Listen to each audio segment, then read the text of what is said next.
absoluto. Um jovem Deus não consigo, eu gosto muito de ouvir a palavra de Deus. Posso se pregar também, mas eu gosto mais de ouvir, sabe? Eu gosto muito de ouvir. Tem gente que começa a pregar e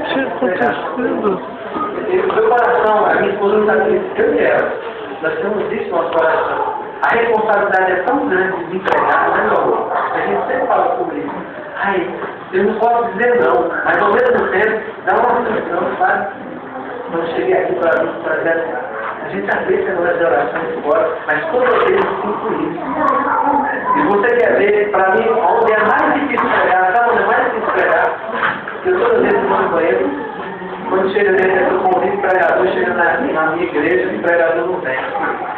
Aí eu estou sendo pregado, então dá uma dor de barriga, literalmente mesmo. Eu vou no banheiro toda vez, eu falo, irmão, não sei o que. A responsabilidade é muito. Quando eu falo para você que eu tive que dividir a semana, porque eu gostaria de estar na igreja, como lá em família, está assistindo também os meus irmãos lá. Mas Deus me chamou.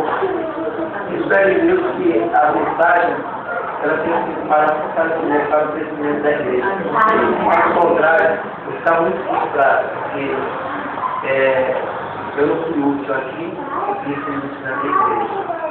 Então, eu estou com o meu coração aqui, assim, apreensivo, sabe?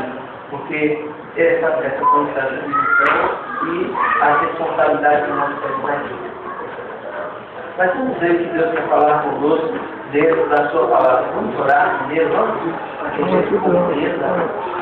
Então, Deus quer falar conosco dentro disso. Querido Deus, maravilhoso Pai, Criador de tudo o universo. O Senhor é o Deus que continua criando, eu não tenho dúvida disso. A própria ciência, quando descobre novos equipamentos, diz assim, apareceu um novo planeta. Isso é o Criador. O Senhor não para no tempo.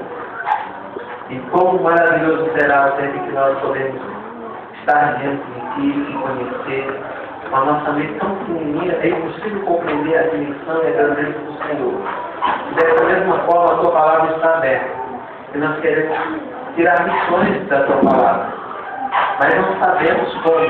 Mas entendemos que o Espírito Santo que está aqui, Ele possa abrir nosso entendimento e nos usar e colocar as palavras na minha boca, para que possa falar, Pai querido, a mim, bem como aos teus filhos também. Nós colocamos em tuas mãos e certo que o Senhor não nos mostrará fora e rogamos em nome do Senhor Jesus. Amém. Diz a palavra de Deus. Verso 1, vamos ler o verso 1 ao 4.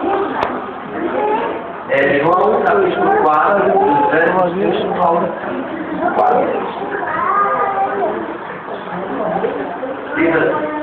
Quando foi que o Senhor veio a saber que os fariseus tinham ouvido dizer que ele, o Senhor Jesus, fazia e batizava mais discípulos que João, se bem que o Senhor Jesus mesmo não batizava, e sim os seus discípulos. Verso 3. Deixou a Judeia, retirando-se outra vez para a Galileia. E era-lhe necessário atravessar a província de Samaria. Como podemos tirar aplicações dessa situação? Irmãos, existia aqui agora, sabe o quê? Fofoca. As pessoas estavam abordando o Senhor Jesus. Ele batiza mais, o João Paulo dizia, não, ele não batiza mais. Sabe, existe um monte de colocação e as pessoas indagavam sobre aquele assunto. E o Senhor Jesus ele poderia parar naquele instante e explicar para as pessoas todas as coisas. Mas o que o Senhor Jesus fez? Ele se retirou. Que aplicação nós podemos tirar sobre essa situação? No meio da fofoca, Cristo, o que ele faz? Ele fica em silêncio. Há um ditado no Brasil que diz assim, quando, como é a frase, para não brigar, quando um quer, dois não brigam. Essa é uma mensagem que nós podemos tirar aqui dessa situação. No casamento, né? Quantas vezes uma situação ela é abordada e, no entanto, a pessoa entra com um agravante que o outro ele aumenta e aí fica uma guerra. A lição que nós podemos tirar aqui rapidamente é que há momentos em que precisamos ficar calados. O silêncio é a resposta para tudo. A Bíblia diz em Provérbios capítulo 15, versículo 23, diz essas palavras: nós sempre temos pronto uma resposta para dar. Essa resposta pronta e alegre para dar, sabe qual que é? Alguém me feriu, eu vou ferir de uma forma mais ríspida ainda. Aí a outra também já tem a resposta pronta. E fica aquele jogo, aquela briga, e eu fico discutindo, brigando. É isso que acontece. Mas no mesmo verso diz assim: mas a palavra dada ao seu tempo, quão boa é. Então há tempo de calar. Muitas brigas dentro do lar ele pode ser evitado se nós tivermos esse princípio.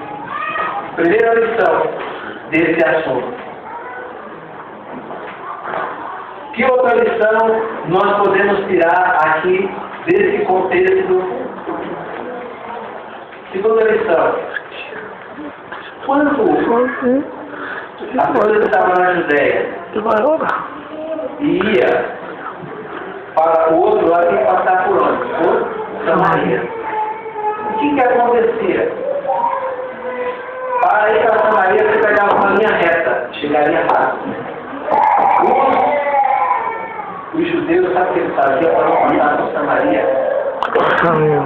Eles davam uma volta de 40 quilômetros. Eles entraram dentro do deserto, da Galileia, e quando eles achavam que calculavam mais ou menos o lugar, eles saíam para chegar no lugar onde eles se viram, da Galileia para a Judéia.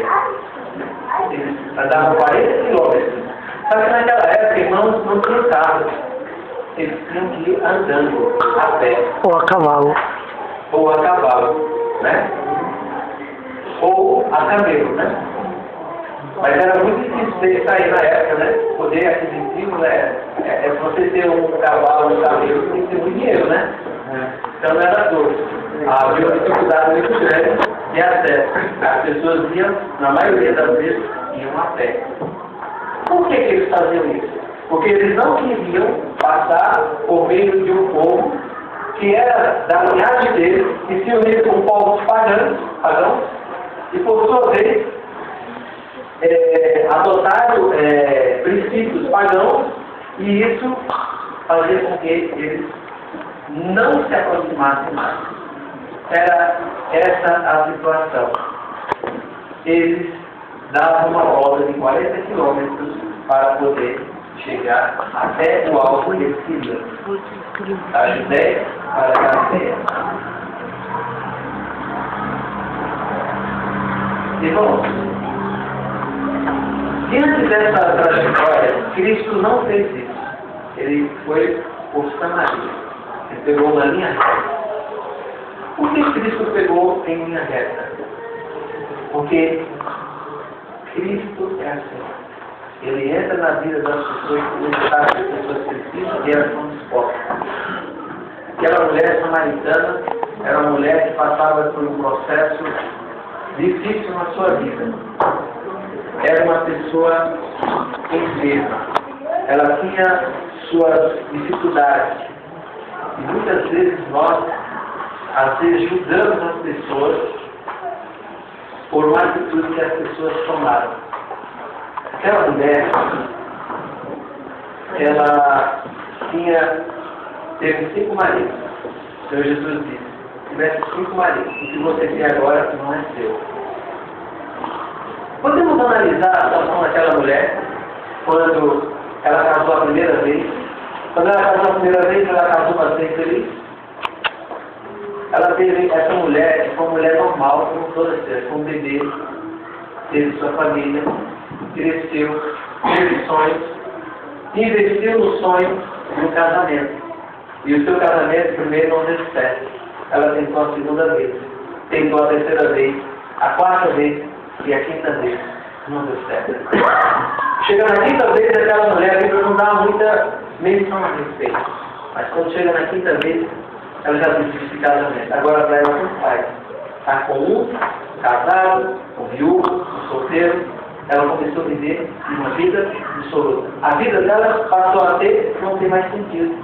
Por isso, ela passou a viver uma vida dessa natureza. E por isso, aquela mulher sofria. Ela não tinha segurança, não tinha estabilidade. Era uma pessoa que sofria. E aí é nessas horas onde nós aparecemos e começamos a julgar as pessoas. Então não podemos. São filhos de Deus. Por que não procurar e ajudar? Qual, por exemplo, o Senhor Jesus Cristo?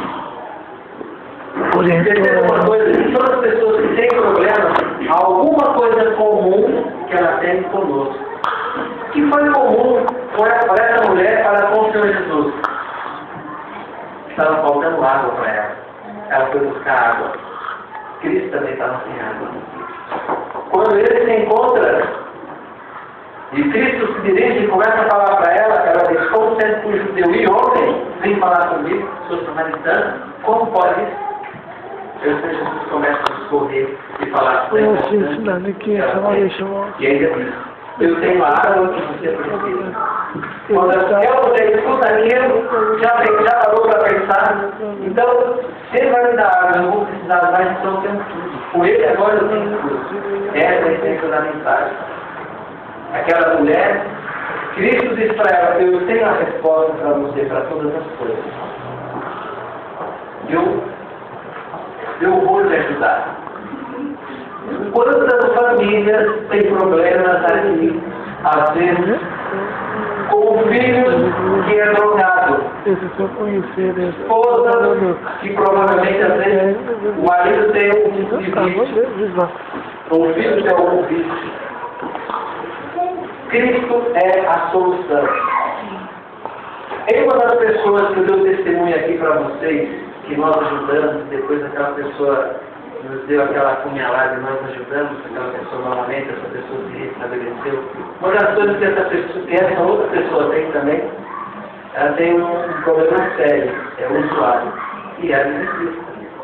Em algum momento ele cai e vai lá dentro, e a gente está aí para ajudar essa pessoa. E a pergunta, uma vez eu contando para ele, olha para a cruz, ele disse, como é que na cruz eu vou ver uma resposta para um problema que eu tenho, que é a dependência? Está errado, está. Mas uma pessoa está lutando para isso, vive uma luta tremenda, o que eu vou fazer? Descer fora, irmão? Está fora, você está perdido. Olha, esse é caminho de perdição, mas você não está perdido ainda porque há a solução. Confie no Senhor. Olhe para a cruz. Mas como eu vou olhar na cruz, eu vou dar uma resposta para isso? Veja. Cristo, quando estava com dores, muitas dores, e sentiu sede, colocaram para ele uma esponja com um líquido. Aquele líquido ia aliviar a dor do Senhor Jesus Cristo. E o que ele fez? Ele precisava de algo que poderia aliviar a sua dor. E o que ele fez? Cuspiu. Sua situação, quando você está com vontade, ou está com desejo, ou seu vício, agora essa aplicação é para tudo. Porque é um pecado que eu e você nós tenhamos. Cada um de nós sabemos a luta que cada um de nós passamos. Nós estudamos muito sobre a tentação. Cada um de nós temos um ponto fraco em alguma coisa. E somos tentados. E quando nós somos tentados, o princípio é, olha para Cristo. A sua situação é igual a do Senhor Jesus Cristo quando estava ali na cruz, que precisava de água, e quando aquele líquido chegou até ele, ele cuspiu fora. A sua e a minha situação é igual a dele, por isso que ele foi tentado em todas as coisas, e pior ainda que nós somos. Nossa situação não é igual a dele. E às vezes nós cedemos a essa situação. Sabe, e Deus está nos dando outra lição para nós. Eu também não pensei, mas Deus está falando. Ele quer falar porque alguém esteve aqui ontem sobre a questão da tentação. E precisamos. A Bíblia diz em Tiago, nós estudamos 4:7, resistir ao diabo e ele fugirá de nós. a mensagem que Deus quer falar sobre a respeito de como devemos procurar ajudar as pessoas, não julgá-las. Nós sabemos que levou a pessoa a uma situação como a pessoa está vivendo. Lição de vida para nós diante dessa situação.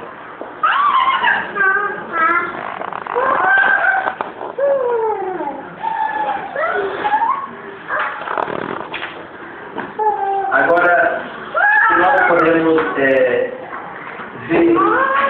quando essa mulher encontrou com o Senhor Jesus, ela tinha um grande problema dentro de si. Qual era o problema que aquela mulher tinha? Preconceito. Sabe, às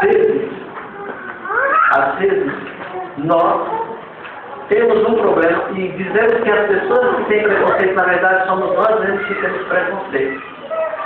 O que é preconceito? É o conceito que a gente faz antecipadamente de alguma coisa. Por exemplo, uma pessoa escura. Nós temos um irmão na igreja que é bem preciso. Para ele diz que todos na igreja são preconceituosos com ele. Mas quando nós começamos a analisar e vemos, é ele que é preconceituoso, porque ele é preto. E quando ele fala isso, eu falei, não, olha, eu sou branquinho, olha. Branquinho como eu sou. Não tenho preconceito, não posso ter preconceito. Sobre cor. Eu tenho que entender uma coisa, todos nós somos iguais. Essa mulher, ela tinha um preconceito. Ela ia ao meio-dia, sabe por quê?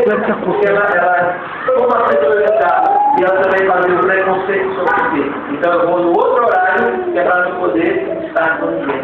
Os judeus tinham preconceito, ela tinha preconceito, as pessoas tinham preconceito. Juntar com preconceito leva as pessoas à depressão, leva as pessoas a se isolar. Que outra aplicação nós podemos ter para o lar, irmãos? Nós já fomos visitar famílias, encontramos pessoas que não são serviços, sabe por quê? Porque um dia lá no passado, o cônjuge fez alguma coisa que não agradou e com isso não consegue perdoar aquela pessoa que vem com aquele preconceito. Já não, a pessoa é daquele jeito, que ela não consegue perdoar, ela tem uma vida infeliz. Por quê? Porque ela não consegue perdoar, nem consegue esperar o Senhor para a mudança de uma pessoa. A minha esposa contou um exemplo aqui de um marido rebelde, de um marido ciumento, que fazia ela sofrer tanto. Né? Ela contou essa história. E quando essa mulher sofreu com esse homem ciumento, ela sofria. Esse homem, só para você ter ideia, ele dizia coisa que não existia. A mulher não podia nem, a esposa dele não podia nem olhar para, nem conversar com outro homem. Se conversasse era motivo de briga. Você sabe que certa vez esse casal estava no Rio de Janeiro, na praia, brincando, era do mundo eles, né? Estavam brincando e ali jogando voleibol. Aí os caras começou a brincar e dar risada. Sabe que o marido dessa mulher, sabe o que ele fez? Parou o jogo e foi lá brigar. O que você está vendo? O que você quer com minha mulher? Não tinha nada a ver.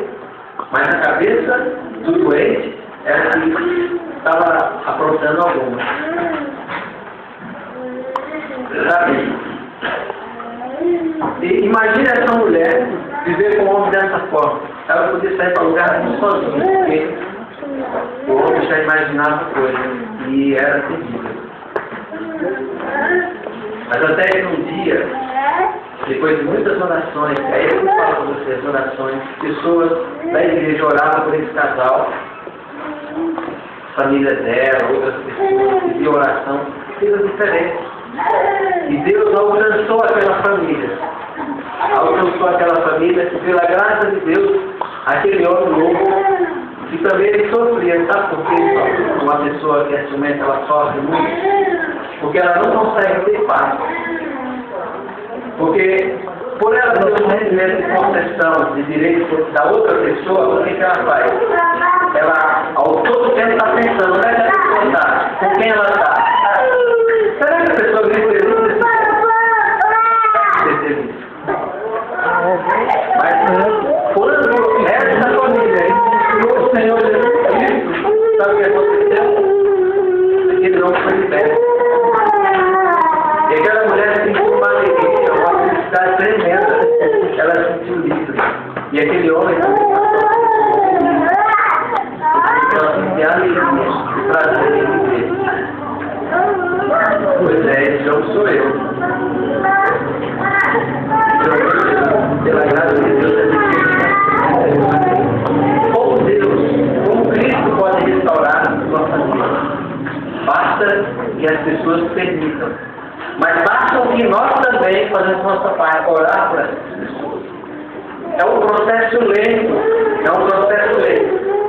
e às vezes é doloroso, mas o poder de Deus é gratuito. O que precisamos fazer é sermos pessoas de oração, interceder. Quando Cristo, essa mulher entendeu a sua situação, imediatamente o que essa mulher fez, tirou os preconceitos dela e foi procurar os samaritanos e falou: tem um profeta, Israel tem um profeta, tem um Salvador, o Cristo, aquele que nós, desde o princípio, ainda quando nós éramos juntos, unidos, ele apareceu para mim, ele falou tudo para mim, e agora eu tenho uma alegria no meu coração, eu estou livre, eu não estou mais preocupado com o marido, não, eu encontrei o meu Salvador. E quando nós encontramos o Salvador, Senhor Jesus Cristo, todas as barreiras são quebradas, e todas as dificuldades são diluídas, e inclusive o nosso casamento é restaurado. Mas pelo que eu faço para você nesta manhã, em nome do Senhor Jesus Cristo, lute pelo seu casamento, lute pela sua família. Não permita que o inimigo tenha poder sobre sua vida, sobre sua família, para que você não venha a ser como essa mulher samaritana. Lute, valorize. Porque se você pensar que vai arrumar outra pessoa e vai ser feliz, isso é engano. Em pesquisas realizadas até hoje, no primeiro casamento, a possibilidade de dar certo é 80%. No segundo casamento, cai já para 60%. E à medida que vai aumentando, maior é a dificuldade para um relacionamento. E são poucas as pessoas que podem viver sozinhas. Conheço muitas pessoas que tiveram o seu segundo casamento, infelizmente, a sua vida arruinada.